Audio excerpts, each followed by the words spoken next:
L'une des premières choses que j'ai mis du temps à comprendre était « Jésus est mort pour toi à la croix ». Dans un monde qui perd de plus en plus de sens, de repères, et qui ne connaît que peu de choses par rapport au passé, je vais essayer dans cette vidéo à l'approche de Pâques de vous faire comprendre pourquoi un homme du nom de Jésus-Christ est mort il y a environ 2000 ans à la croix.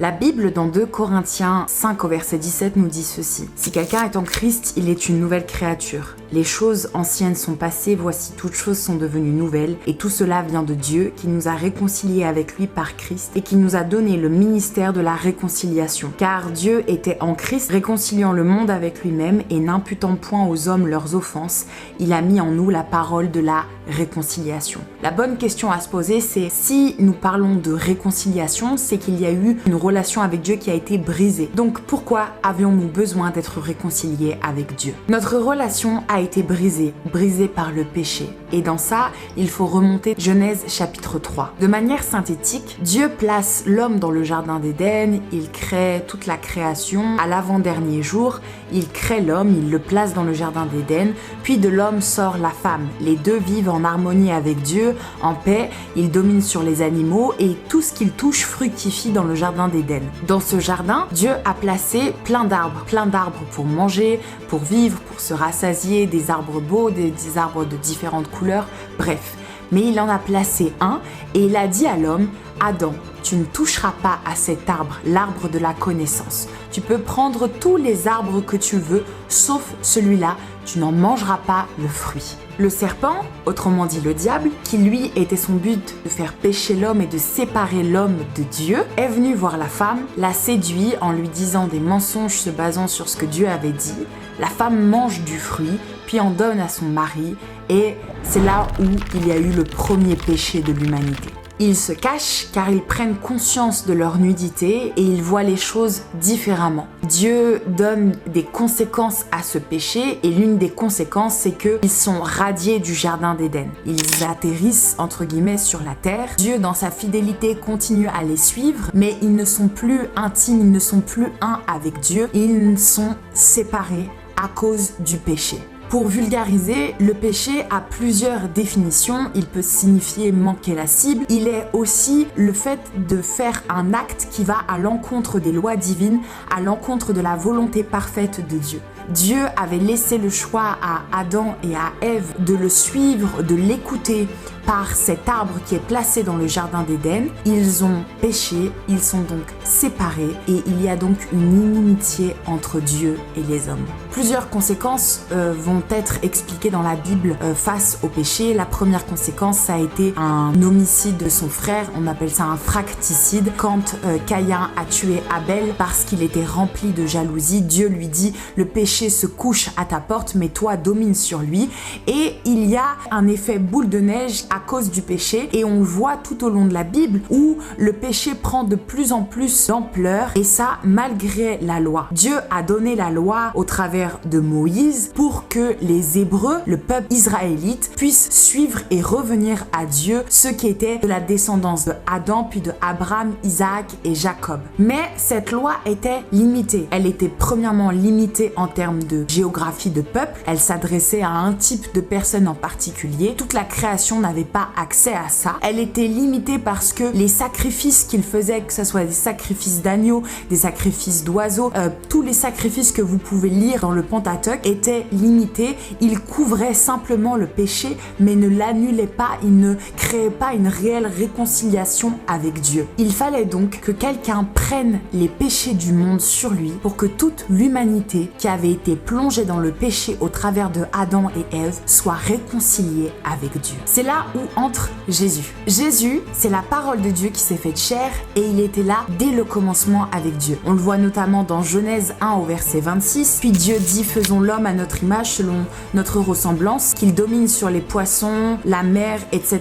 etc. » Là, même le verbe en hébreu, c'est « faisons ». C'est du singulier avec du pluriel. Très, très mystérieux, très puissant ce verset. Il y a aussi Jean 8, verset 58 qui dit, c'est Jésus qui parle et il dit en vérité, je vous le dis, avant que Abraham fût, j'étais. Il y a aussi Jean 1 au verset 1 qui dit, au commencement était celui qui était la parole de Dieu. Il était avec Dieu et il était Dieu. Jésus, c'est pas n'importe quel homme. C'est pas un homme comme toi et moi. Jésus, il est 100% homme, 100% Dieu. Jésus, la Bible nous dit qu'il n'a jamais péché, il ne s'est jamais approché du péché et même dans son sang, dans ses veines, contrairement à nous, le péché n'a pas coulé. Jésus, sa naissance, elle est miraculeuse. Tout ce qui tourne autour de sa naissance est miraculeuse. Pas seulement le fait qu'il est né d'une vierge, mais l'endroit où il était, ce qui a été prédestiné, ce qui a été dit sur sa naissance et ce qu'il a fait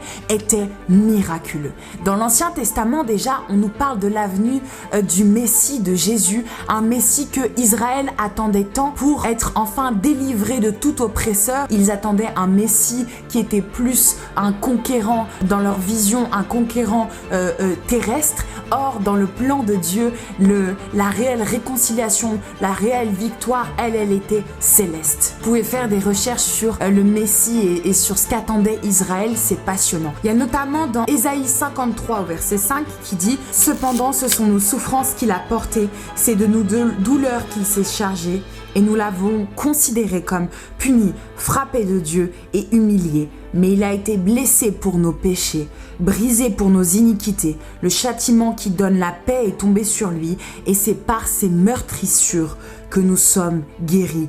Nous qui étions tous errants comme des brebis, chacun suivait sa propre voie, et l'Éternel a fait retomber sur lui l'iniquité de nous tous. Il a été maltraité et opprimé. Il n'a point ouvert la bouche, semblable à un agneau qu'on menait à la boucherie, à une brebis muette devant ceux qui la tondent. Il n'a point ouvert la bouche. Et il y a tout Ésaïe 53 qui décrit à la perfection le message de la croix, ce que Jésus a fait à la croix. Jésus a fait plusieurs apparitions dans l'Ancien Testament. Ça serait le sujet d'une autre vidéo, mais notamment sous le nom de l'ange de l'Éternel. Jésus n'est pas arrivé comme ceci. Il a été prédit, annoncé par l'Ancien Testament, annoncé par Dieu. Il était depuis la création avec Dieu, en Dieu, et Dieu l'avait pleinement intégré dans son plan parfait. Revenons donc maintenant à notre réconciliation. 2 Corinthiens 5 au verset 18 à 19 nous dit « Et tout cela vient de Dieu qui nous a réconciliés avec lui par Christ et qui nous a donné le ministère de la réconciliation. En effet, Dieu était en Christ, réconciliait le monde avec lui-même, ne chargeant pas les hommes de leurs fautes, et il a mis en nous la parole de réconciliation. » Jésus est comparé à un agneau qu'on a mené à l'abattoir et qu'on a crucifié sur cette croix.